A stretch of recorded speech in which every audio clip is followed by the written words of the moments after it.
तीन दामाद की सास पार्ट 2।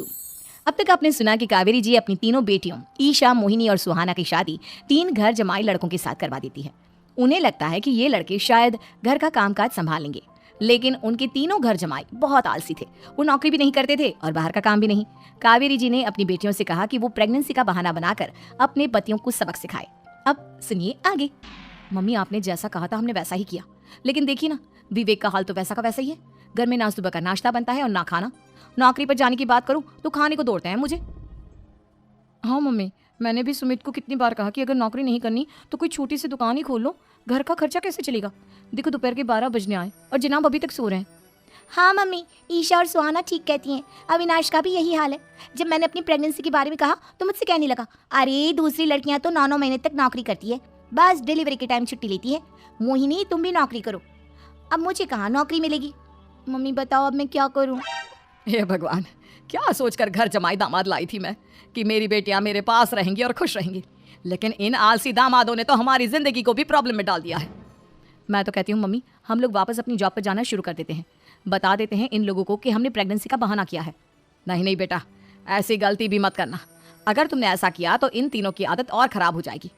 अरे आज नहीं तो कल कभी तो तुम प्रेग्नेंट होगी, तब वापस यही प्रॉब्लम आएगी। तब क्या करोगी तुम तीनों। हाँ मम्मी, आपकी बात तो बिल्कुल सही है। इन लोगों को तो सुधारना ही पड़ेगा। लेकिन कैसे? अपने बच्चों के आने की खबर सुनकर भी इन लोगों पर कोई असर नहीं हो रहा। पैसे कमाने के लिए घर से बाहर निकलना ही नहीं चाहते ये तीनों। अब मेरे दिमाग में एक प्लान आया है। तुम तीनों चिंता मत करो, उन तीनों को बुलाओ, फिर मैं बात करती हूँ। थोड़ी देर बाद कावेरी जी अपने तीनों दामादों को सामने बुलाकर अपनी बात कहना शुरू करती हैं। अविनाश, सुमित और विवेक, देखो बेटा, मैं ना तुम तीनों से बड़ा प्यार करती हूँ, इसीलिए तो तुम्हें घर जमाई बना कर रखा है मैंने। अरे मम्मी जी, सीधे सीधे कहिए ना, क्या बात है। प्यार तो हम भी आपको बहुत करते हैं। अरे मम्मी जी, आपकी इज्जत भी बहुत करते हैं। अरे भैया, आपके जैसी सास और कमाने वाली बीवी सबको मिलती है क्या? हाँ मम्मी, विवेक और सुमित ठीक कह रहे हैं। आपकी बेटी से शादी करके मेरी तो जिंदगी ही अच्छी हो गई है। जानती हूँ मैं, और ये भी जानती हूँ कि तुम तीनों अपनी अपनी बीवियों से बहुत प्यार करते हो। बेटा, बात ऐसी है कि हमारे कुल गुरु ने कहा है कि प्रेग्नेंट होने के बाद मेरी तीनों बेटियां शुरू के 4 महीने हमारे गांव में जाकर रहेगी, जहां मेरे चाचा जी रहते हैं। अरे लेकिन क्यों मम्मी, गांव में जाकर रहने की क्या जरूरत है इन तीनों को? वो क्या है ना बेटा, हमारे परिवार को एक श्राप है। अगर मेरी बेटियों ने यहाँ पर बच्चा पैदा करने की कोशिश की तो उनके बच्चों को कुछ भी हो सकता है। इसलिए अब से लेकर 4 महीने पूरे होने तक इन्हें गाँव वाले घर में रहना पड़ेगा। हाँ तो इसमें प्रॉब्लम क्या है मम्मी जी? हम भी वहाँ जाकर रहेंगे, पिकनिक बनाएंगे। अरे भाई, बीवी जहाँ हम भी वहाँ। हाँ यार, आइडिया तो बहुत अच्छा है। शहर की ज़िंदगी में रह रहकर परेशान हो चुके हैं, अब कुछ दिन गांव में बिताएंगे। तुम लोग समझने की कोशिश क्यों नहीं करते? तुम में से कोई भी वहाँ नहीं जा सकता, और मैं यहाँ रहूंगी ना तुम तीनों के साथ। 4 महीने की तो बात है, उसके बाद ये तीनों ही लौट कर आ जाएंगी। ठीक है मम्मी जी, अब हमारे बच्चों का सवाल है तो ये तो करना ही पड़ेगा। कावेरी अपनी तीनों बेटियों को कुछ दिन के लिए घर से बाहर कहीं दूसरे शहर में रहने के लिए भेज देती है। कुछ दिनों के बाद, अरे मम्मी जी, बहुत दिन से पिज्ज़ा नहीं खाया, मंगवाइए ना। क्या बताऊं बेटा, पहले तो बेटियां खर्चा दे देती थी क्योंकि उनकी नौकरी थी, लेकिन अब तो मेरे पास पैसे ही नहीं बचे। थोड़े बहुत पैसे हैं जो बच्चों की डिलीवरी में काम आएंगे। लेकिन मम्मी जी, आपकी बेटियों को वापस आने में तो अभी बहुत वक्त बाकी है। वही सोच सोच कर परेशान हो रही हूँ। सोच रही हूँ कल से दूध भी बंद करवा देती हूँ। अब दूध वाले को देने के लिए पैसे भी तो नहीं है ना। अरे नहीं नहीं मम्मी जी, अगर दूध भी बंद करवा दोगी तो मुझे चाय कहाँ से मिलेगी? और चाय के बिना मैं तो मर ही जाऊंगा। क्या करूं बेटा, इसके अलावा हमारे पास कोई ऑप्शन नहीं है। मेरे पास पैसे ही नहीं बचे। इस तरह कावेरी जी धीरे धीरे अपने तीनों दामादों को पैसे देना बंद कर देती हैं और घर में खाने पीने की चीजें लाना भी बंद कर देती है।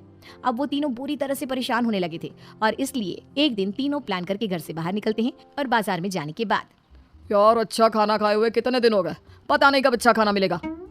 हमारी बीवियों के जाने के बाद तो हमारी हालत भिखारियों जैसी हो गई है यार।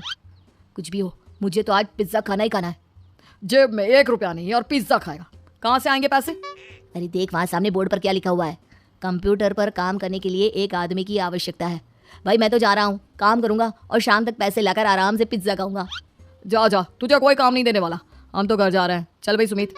सुमित और अविनाश वहाँ से चले जाते हैं, और विवेक उस कंप्यूटर शॉप पर सारा दिन काम करके 5,000 रुपये कमा कर घर लौट कर आता है, और अपने खाने के लिए अच्छी अच्छी चीज़ें भी लेकर आता है। ये देखकर विवेक और सुमित के दिल में भी कुछ पैसे कमाने की इच्छा जागती है। अरे सुबह सुबह कहाँ चल दी है तुम? मम्मी जी, एक बहुत अच्छी जगह मिली है। कंप्यूटर पर काम करने के 5,000 मिले थे कल मुझे। अगर रोज काम करूंगा तो पूरे 40,000 की तनख्वाह। अरे वाह, ये तो बहुत अच्छी बात है दामाद जी, आपको जाना ही चाहिए। सुमित और अविनाश विवेक को इस तरह तरक्की करते देखकर परेशान हो जाते हैं और वो दोनों भी काम की तलाश में निकल पड़ते हैं। धीरे धीरे उन दोनों को भी काम मिल जाता है। अब कावेरी के तीनों दामाद छोटी मोटी नौकरी करके अच्छा पैसा कमाने लगे थे। एक दिन कावेरी उन्हें अपने पास बुलाती है। अरे वाह, विवेक 40,000 कमा लेता है, अविनाश 60,000 और सुमित तुम भी 40,000 के आसपास कमा ही लेते हो। कुल मिलाकर तुम अच्छे खासे पैसे कमा रहे हो बेटा। हाँ मम्मी जी, बहुत मजा आता है जब महीने के एंड में मोटी रकम हाथ में आती है। पूछिए मत मम्मी जी, घर में रहकर रोटी बना बना कर और तो जैसा महसूस होने लगा था मुझे तो। हाँ बेटा, तुम तीनों की बात तो बिल्कुल ठीक है। और जानते हो, अब तुम तीनों की पत्नियां भी वापस लौट कर आने वाली है। लेकिन मम्मी जी, अभी तो उन्हें गए सिर्फ 2 महीने हुए हैं। आपने तो कहा था वो 4 महीने के बाद लौट कर आएंगी। ऐसा कुछ नहीं है बेटा, मैं सिर्फ तुम तीनों को सबक सिखाना चाहती थी कि आदमी घर में बैठकर बीवी की कमाई खाता हुआ अच्छा नहीं लगता। इस दुनिया में हर इंसान को मेहनत करनी चाहिए, काम करना चाहिए, चाहे वो औरत हो या आदमी, ताकि अपने परिवार को संभाल सके। कावेरी की बात सुनकर उन तीनों को अपनी गलती का एहसास होता है और कावेरी उन्हें सच बता देती है कि ईशा, सुहाना और मोहिनी शहर में ही कहीं दूसरी जगह रह रहे थे। शाम के वक्त उन तीनों की पत्नियां लौट कर आ जाती है और कावेरी जी का परिवार एक खुशहाल परिवार की तरह रहने लगता है।